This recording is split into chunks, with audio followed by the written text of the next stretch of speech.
Bonjour et bienvenue dans les 4V, Marine Tondelier. Je vais vous montrer la une de la Dépêche du Midi ce matin. Harcèlement, la guerre est déclarée. Le harcèlement qui est un problème majeur, on s'en rend encore plus compte depuis la rentrée scolaire. Et puis il y a eu cette affaire avec ces policiers qui ont débarqué dans une classe, on en parlait dans le journal, pour aller interpeller un élève harceleur. Qu'est-ce que vous inspire cette histoire et cette méthode ? J'ai entendu parler de cette interpellation musclée en plein cours qui manifestement a choqué les élèves, la communauté enseignante, les parents d'élèves. Et on se dit qu'on est passé peut-être d'années d'inaction ou d'incompréhension sur le sujet, de déni parfois. Et là, tout d'un coup, on est dans Walker Texas Ranger, quoi. Donc il y a une disproportion totale. C'est trop pour vous ?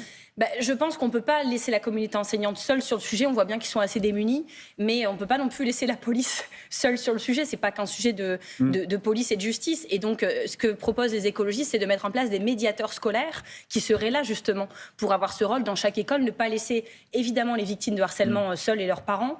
Ne pas laisser les professeurs seuls qui... En plus, on sait, sont pas assez par classe, sont un peu démunis aussi. On doit prendre ce sujet à bras-le-corps, mais c'est aussi beaucoup de la prévention. Ça peut pas être que des interpellations comme ça à la fin. Il n'est pas anormal qu'il y ait une réponse judiciaire au harcèlement. Évidemment, mais ça aurait pu attendre peut-être l'heure de la récréation ou à la fin des cours. Par exemple, je pense pas qu'on était à 1 heure près sur ce mineur en plus. Voilà. Ça n'excuse rien à ce qu'il a fait, mais quand même. Le roi Charles III va donc arriver tout à l'heure en France pour une visite d'État, le roi d'Angleterre, dont on dit qu'il a toujours eu la fibre écolo. Est-ce que vous êtes contente de le voir ? Je ne vais pas le voir, vous avez compris. Il est en France, il est le bienvenu, écoutez, comme tous les chefs d'État qui se déplacent. Et puis, surtout, il va aller à Bordeaux. Et donc, moi, je suis extrêmement fière qu'il ait choisi une ville écologiste pour son déplacement, parce que les villes écologistes changent la vie de millions de Françaises et de Français aujourd'hui. Et donc, Pierre Urmic, le maire de Bordeaux, pourra sûrement lui faire la démonstration de nombre d'arbres plantés, de nombre de pistes cyclables en termes de kilomètres supplémentaires, de repas bio et locaux dans les cantines. On est extrêmement fiers de ces bilans. Et on espère qu'il y aura encore plus de villes écologistes en 2026. Vous faites feu de tout bois. Grâce à Charles, évidemment. Comme les autres chefs de parti, vous avez été reçus par la Première ministre cette semaine avec un objectif, mettre la France sur les bons rails pour qu'elle réduise de 55% ses émissions de gaz à effet de serre d'ici 2030. C'est un chiffre à comparer au niveau de 1990. On est visiblement sur un plan à 10 milliards, a annoncé la Première ministre. Est-ce que, là, pour le coup, vous applaudissez ? Parce qu'on ne peut pas dire qu'il ne se passe rien. 10 milliards dont la plupart qui seront dépensés et investis dès l'année prochaine. J'entends un chiffre différent chaque jour et je n'ai toujours pas le détail. Donc vous je vous dirai quand je vais. 7, et puis on n'a pas le détail. Moi, je vais vous prendre un exemple qui permet de montrer aux Français que la planification et la communication, c'est bien, mais que ce qui compte à la fin, c'est l'action, c'est la viande. Est-ce que vous savez, dans toutes ces émissions de CO2, de gaz à effet de serre de la France, quelle est la part de viande ?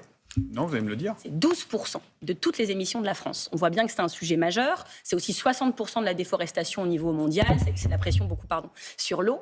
Et est-ce que vous savez quelle action concrète est proposée par ce plan, du coup, sur la viande ? J'ai un terreau ce matin, vous allez me le dire, parce que vous avez assisté à la réunion avec la Première ministre. Aucune. Rien. Et on voit bien du coup qu'en termes d'action, on n'agira pas sur la viande. Le problème, c'est que... On ne sait pas, parce qu'en fait, pardon, mais elle a donné des grandes lignes. 2,3 milliards pour l'agriculture et la protection de la biodiversité, 1,8 milliard pour l'industrie dans le but d'encourager l'industrie verte, 1,6 milliard pour la rénovation des logements, 1,6 milliard pour les transports et la mobilité. 12% des émissions de CO2 sur la viande, rien. Alors s'ils n'ont pas d'idée, ils peuvent nous demander. Ça peut concerner on leur en l'agriculture. donnera. Par exemple, non mais l'élevage, il n'y a rien. Donc, il y a des fermes-usines dans ce pays. Il y a 200 millions d'animaux dans tout le pays qui sont entassés dans des fermes-usines, ce qui crée des problèmes environnementaux, les émissions d'ammoniac dans l'air, de nitrates dans l'eau, les problématiques des algues vertes, par exemple, en Bretagne, c'est lié à ça. Des problèmes sanitaires, parce qu'on les bourre d'antibiotiques, parce qu'il y a des transmissions de maladies, et ça crée d'ailleurs des résistances aux antibiotiques. Des problèmes de dignité et de bien-être animal, évidemment, parce que ce sont plus des fermes, enfin des usines que des fermes. Que c'est vraiment ça n'a rien à voir. Le nerf de la guerre, c'est la viande. Je vous donne un nerf, ça touche tous les sujets. Ça touche le bien-être animal parce que ça n'a rien à voir avec les fermes qu'on offre à nos enfants à Noël. Et c'est des animaux qui ne voient jamais la lumière du jour de leur vie, qui sont entravés dans tous leurs mouvements. C'est de la torture. Et puis, on a parlé de bien-être animal, on va aussi parler de bien-être paysan quand même. Il y a un suicide de paysans par jour dans ce pays. 200 exploitations ferment chaque semaine, disparaissent. Et évidemment, ce n'est pas les fermes-usines. Les fermes-usines, c'est 60% de la production de viande française, 3% des exploitants. Et donc, on voit bien qu'il y a un système qui concentre la production. Pour avoir plus d'aide, il faut produire plus. D'ailleurs, ça étrangle financièrement, ça endette et ça pousse au suicide de beaucoup de paysans.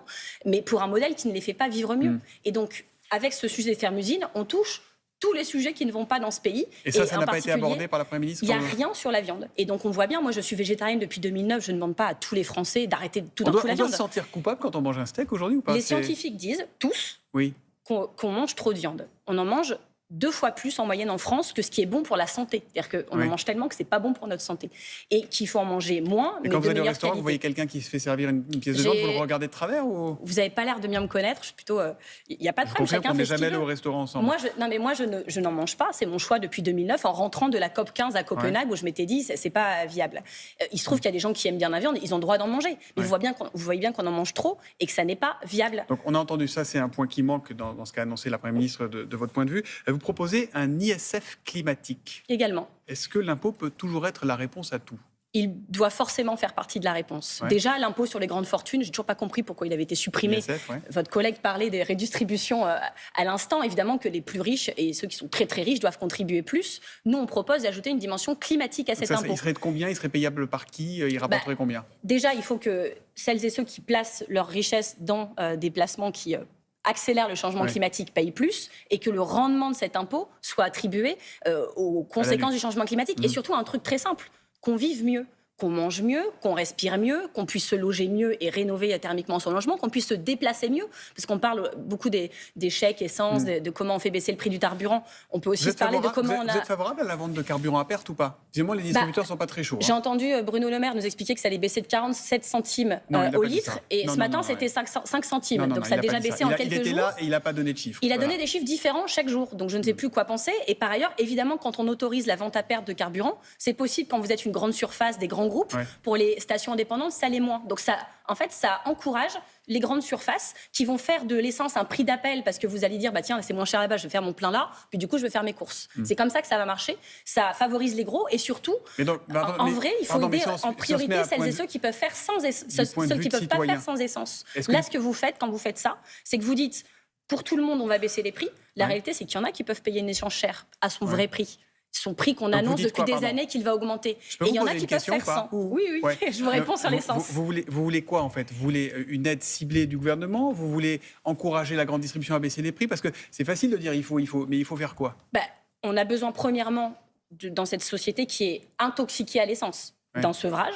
Et aujourd'hui, les politiques publiques, depuis 40 ans, font que ce sevrage n'est pas possible. Parce qu'on n'a pas d'alternative. Ça va se faire du jour au lendemain. Non, mais si on commence jamais, on n'y arrive pas. Il y a plein de gens qui vont bosser ce matin, qui sont écolos comme vous et qui ont besoin de leur voiture. Qui n'ont pas le choix. Voilà. Et donc, ce que je vous dis justement, c'est que celles et ceux qui n'ont pas le choix et qui ne peuvent pas payer l'essence au prix où elle est actuellement, on doit pouvoir les aider, mais de manière ciblée. C'est pas ce que fait cette mesure qui va baisser de très très peu l'essence en priorité dans les grosses stations qui, du coup, vont attirer de plus en plus de clientèle et les plus petites stations auront un problème. Ce n'est pas une mesure qui est juste, ni sur le plan environnemental, ni sur le plan social. Emmanuel Macron va prendre la parole sur cette planification écologique lundi prochain. Qu'est-ce que vous lui demandez ce matin ? Je l'ai dit, le moratoire sur les fermes-usines. Je pense qu'il y a quelques sujets où il ne peut pas ne rien annoncer. Il y a plein de grands projets autoroutiers inutiles aussi. Par exemple, l'autoroute Castres-Toulouse. Il y a un collègue, Thomas Braille, qui est en haut d'un arbre, en grève de la faim depuis plus de 16 jours devant le ministère de l'Environnement, qui demande un moratoire sur ce projet parce qu'il y a plein de recours qui sont déposés, que sûrement on gagnera, comme on les gagne souvent. Mais les atteintes irrémédiables aux vivants se font avant que les projets soient jugés en justice. On a l'impression que l'écologie Il faut des moratoires sur ces grands projets inutiles. Est très conflictuelle aujourd'hui dans notre société de toutes les parts, de tous les côtés, de tous les partis. Est-ce que c'est pas l'heure de tendre la main au gouvernement, d'ailleurs quel qu'il soit, si on doit tous finir par griller sous l'effet du réchauffement, est-ce qu'il n'est pas temps que tout le monde travaille ensemble ?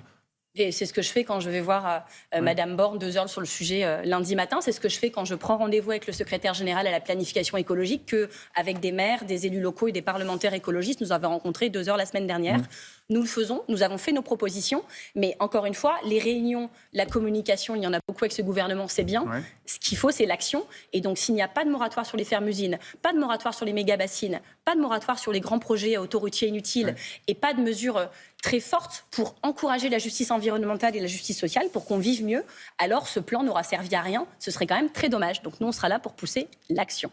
Le parti d'Éric Ciotti, les Républicains, va organiser une nuit de l'écologie le 10 octobre. On est ravis. Est-ce que vous pourriez y taper l'incruste, aller y faire un tour ? Je crois que je n'ai pas été invitée. Je ne suis pas sûre qu'on ait la même conception des choses, mais c'est très bien que tout le monde s'y met. On en revient au fait que les uns et les autres ne veulent pas travailler ensemble. Je peux quand même reconnaître que M. Ciotti et moi, ce que chacun de vos téléspectateurs a bien en tête, on n'a pas le même projet sur l'écologie. Oui, mais l'intérêt général face à ce réchauffement climatique... Je suis ravie qu'ils s'y mettent. Et peut-être que les écologistes sont en train de gagner la bataille culturelle après des années à prêcher parfois dans le désert, à être pris pour des fous, à être moqués. Maintenant, nous y sommes. Tout le monde est d'accord avec les constats qu'on faisait depuis des années. On attend maintenant qu'ils soient d'accord sur les solutions et qu'ils les mettent en œuvre. En quelques mots pour finir, Prisca Thévenot, la secrétaire d'État, veut réfléchir à rendre obligatoire et à généraliser le service national universel. C'est une bonne idée ou pas? Ça remettrait un peu de structure dans la société? C'est compliqué parce que les jeunes, est-ce que c'est ça qu'ils attendent? J'en suis pas sûre. Les jeunes qui naissent là en 2023, on ne sait pas leur garantir que la planète sera encore habitable dans 30 ans. Donc voilà, il y a un sujet social aussi. On voit bien qu'il y a un problème de pouvoir d'achat, que la rentrée scolaire avait augmenté de 11,3%, qu'il n'y a jamais autant de précarité. C'est sur le SNU. Oui, mais déjà qu'on garantisse un avenir durable à ses enfants et de quoi manger. Il y a 10 millions de Français qui mangent mal. Donc voilà, et là on leur propose un truc un peu... assez militaire finalement, je ne suis pas ça que ce soit l'horizon de la jeunesse française. Merci beaucoup, elle est venue avec ses réponses. J'ai tenté de poser quelques questions. Marine Tondelier était dans les 4V ce matin. Bonne journée à vous.